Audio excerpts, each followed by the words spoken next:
It has been one heck of a crazy year, both on the eShop and this channel. And we'll get to my channel. Let's start with the eShop, since that's why most of you are probably here. As you guys know, I have a series on YouTube about 10 eShop games worth buying, where I take 10 of the most recent releases on Switch and I blab about them. I talk about how great they are and why you should buy them. In no particular order, of course, just, hey, here are some games. Now, at the end of the year, like right now, I look back at those lists, I break them all down, I pull the best ones, and I make a top 10 list of my personal favorite, best, in my opinion, but they are the best games of the year. And I actually do order them from 10 to 1, with 1 being the best. These videos are really fun for me because I not only get to take a look back at the eShop over the last year, but we all get to take a look back at my channel over the last year. Not only do we get to see how much the eShop has grown, we get to see how much this channel has grown. Fortunately, this year is going to be a lot less cringy than last year. I don't know if you guys remember, but I was the 10 eShop games worth buying. I don't know where the channel started. All I know is where we are now. And where we are now is about to hit 800,000 subscribers on the channel, which I still can't fathom. The channel passed 100 million total views across all my videos yesterday. We're hitting milestones, and it's all because of you guys. I don't know how this stupid little channel of some dumb Australian guy with long hair who foolishly named his channel after a genre of video game, and yet somehow we're here. And I can never say thank you enough, because I literally wouldn't be here at all in any way. For one last time this year, thank you. Until next year, and then I can start thanking you all over again. So, number 10 from episode 14, a game that I originally played on my Xbox, and then out of nowhere, moved over to the Nintendo Switch and blew everyone away, Hellblade. As the title would suggest, you find yourself in Helheim armed with only a blade, taking control of the warrior Senwa as she tries to save the soul of her dead lover Dillion. The story is mind-bending and messed with my head a lot. The visuals are gorgeous, but at times they're also really disturbing. I played most of this game on edge, worried, confused, and nervous. The voices inside Senwa's head definitely didn't help with that, as they constantly try to discourage her with whispers of negativity. And wearing headphones, it sounds like those voices are in your head, and it aims to make you feel like you're the one going crazy. The voices beg you to stop progressing through the world and turn back to where it's safe. The combat is brutal and uncompromising. You can block, dodge, and strike. You can be easily overwhelmed by enemies or taken down by the intense boss fights, and not only will those deaths hurt your video game pride, but they will also hurt Senwa.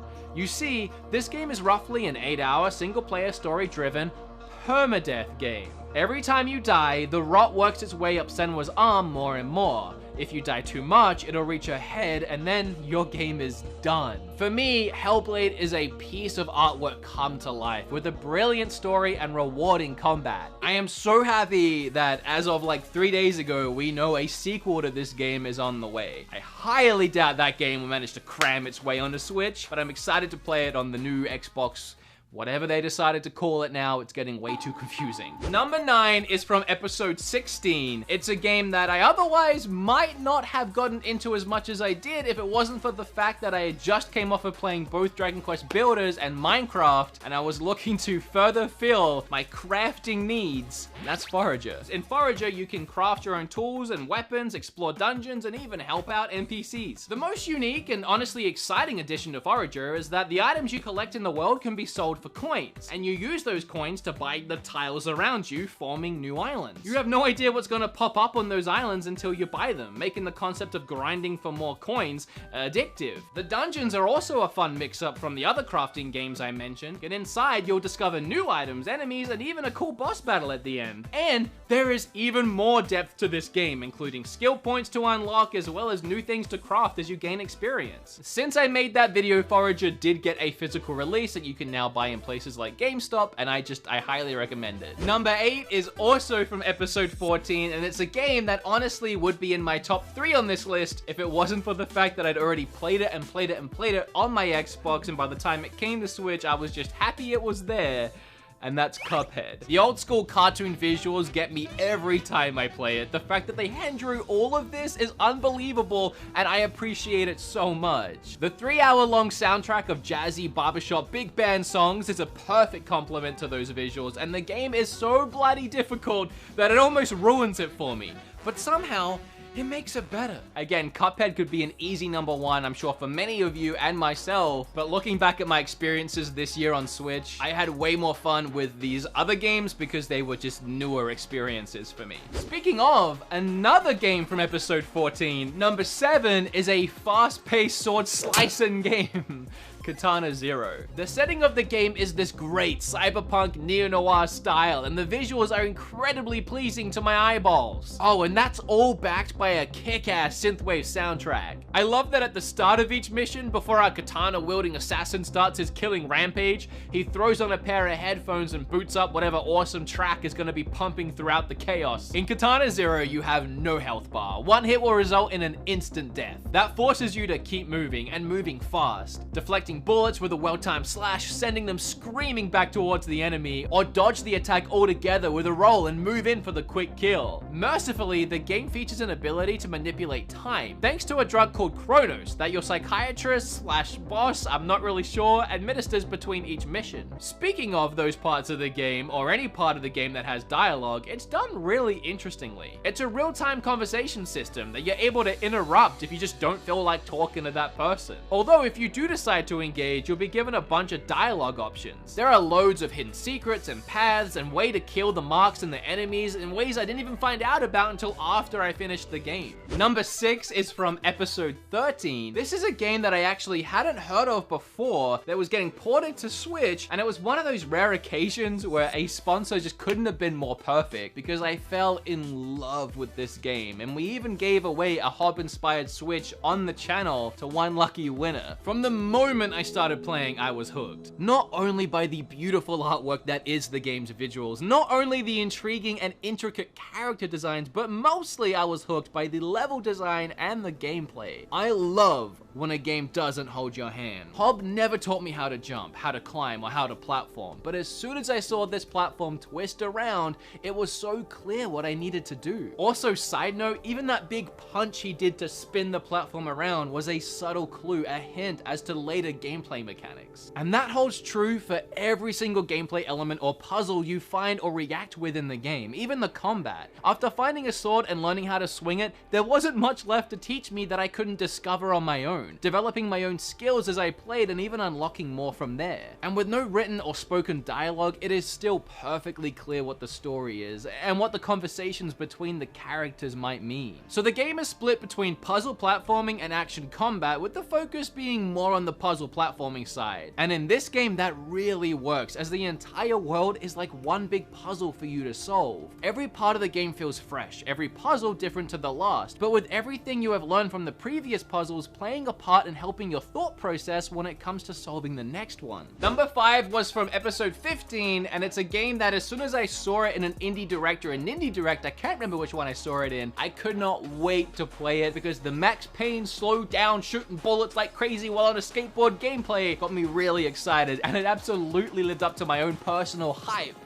And that game is My Friend Pedro. In My Friend Pedro, you play as a masked assassin, armed with as many guns as he can carry, the ability to fire those guns while simultaneously hanging upside down, and a severe lack of knowledge on how physics actually work. But physics be damned, this is just straight up fun. Every level throws something new at you, new mechanics, whether it's a frying pan that you can kick right at an enemy's face and then pump that same frying pan full of bullets, ricocheting off of it and hitting every other enemy in the room, or jumping on a freaking skateboard and rocketing through levels while pumping shotgun rounds. Oh, and beyond the senseless violence, there actually is quite a bit of clever platforming and puzzle solving going on throughout the levels, with some of the later areas of the game becoming quite the brain teaser. Oh, and your friend is literally a banana.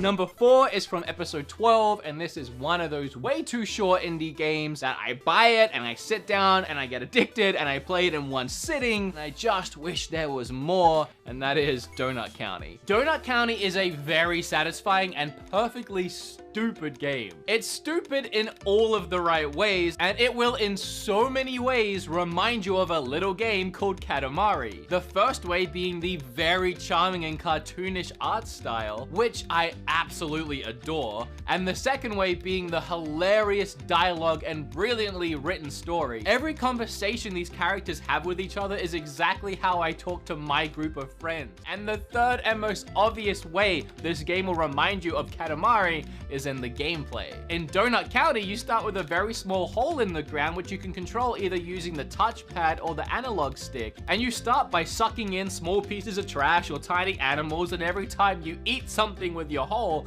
it grows a little bit larger, obviously allowing you to consume bigger and bigger items into your hole until finally, and you probably guessed it, swallowing up whole buildings or entire freeways worth of cars. This gameplay mechanic on its own is weirdly therapeutic and extremely addicting. Anyway, as fun as that mechanic is, there are others that you can unlock, like the catapult, which allows you to shoot out some of the items you require, and you can use that to hit switches to open doors to go into other rooms, or to hit a Ferris wheel with water to spin it faster and faster until it flies off its frame. And in between each of the levels, you get treated to a little bit more of the story, piecing together what actually is happening in this town and why this hole is swallowing everything up. Now, as we get up in here into the top 3, I have a feeling that all 3 of these, or at least 2 of these for a lot of you, are gonna be your number 1.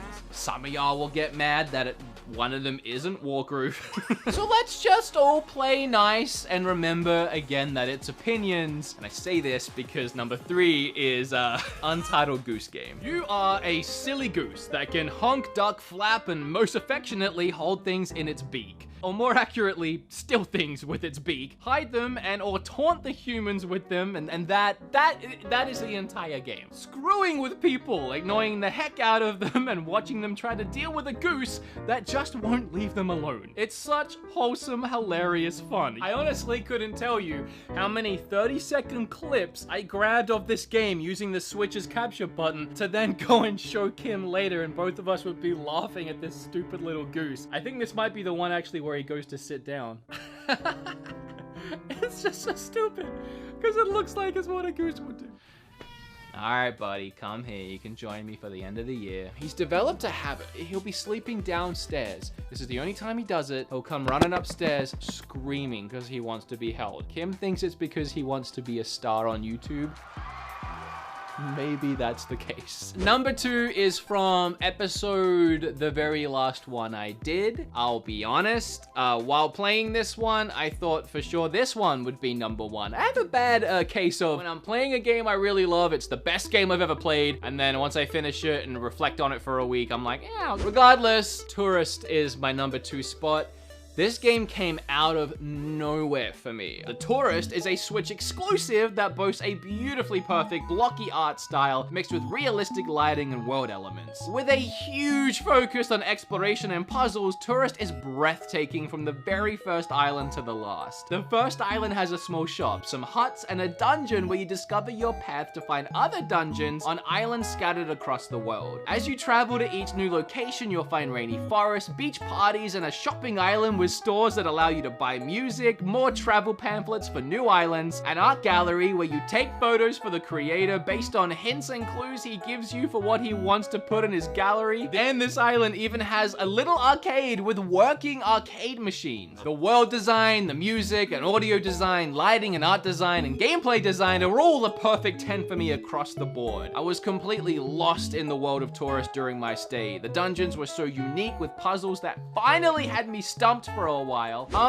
I don't think that leaves number 1 as any surprise. A lot of you already know that I am a huge Zelda fan, but honestly, that nostalgia, that love for Zelda doesn't really even play into it here. I mean, it does a tiny bit, but the game hit number 1 on its own merits. I already loved Crypt of the Necrodancer, and it was in my top 10 last year. So throwing in a Zelda theme and releasing what ended up being a much better game than the first, well, it just secured Cadence of Hyrule as my number 1 for the year. Like, I don't think Nintendo themselves could have done an any better job at taking the Zelda franchise and developing a game in that universe that you played to music. Other than that one mechanic, this game felt like a brand new Zelda game. That's something that I never knew I wanted, a roguelike Zelda game. In fact, you can even turn off the playing to music side of this game and play the game like a roguelike Zelda Link to the Past. So every time you take a step, every time you pick up an item, every time you attack an enemy, it all has to be on the beat. Every enemy has their own distinct attack pattern, and even when you have a ton of enemies on the screen that would otherwise be very overwhelming in any other game, you can really move around this board like you're reading the Matrix and kill everything without taking a hit of damage. I must have watched that trailer for Cadence of Hyrule like 10 times, showing it to my friends, showing it to Kim, and then just showing it to myself again and again. There was something so hype about the way that trailer builds up, and then when the Zelda music kicks in. Not to mention, I finished that game several times trying to speedrun it to see what the best time. I did it on stream in under 3 hours. I just had so much fun playing that one. Okay, now, before you go anywhere, we get to rank my videos from best to worst, or at least my top video and then my worst video of the year, in the sense of what video had the most games in this list and then which one had the least. So episode 14 had 3 of my top games, those games being Cuphead, Hellblade, and Katana Zero. Number 15 had 2 of my top games, but one was the number 1 spot. It had Cadence of Hyrule, and it also had My Friend Pedro. And then number 17 was the only list to not get a single game in my top 10 for the year, but Risk of Rain 2 did come really close. I hope it's doing really well because it honestly does deserve it. And it has a physical now as well since I made my video. Cadence of Hyrule needs to get a physical. Yeah, don't you agree, buddy? Don't you agree, buddy?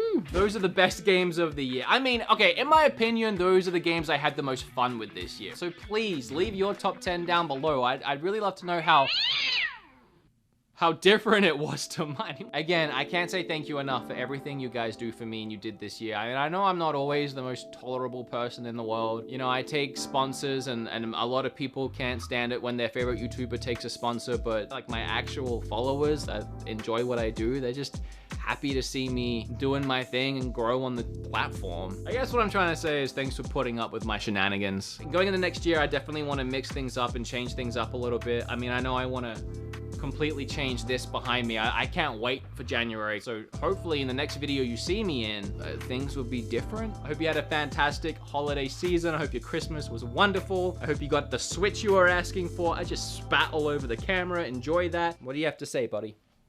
Anything? Nothing? See you next year.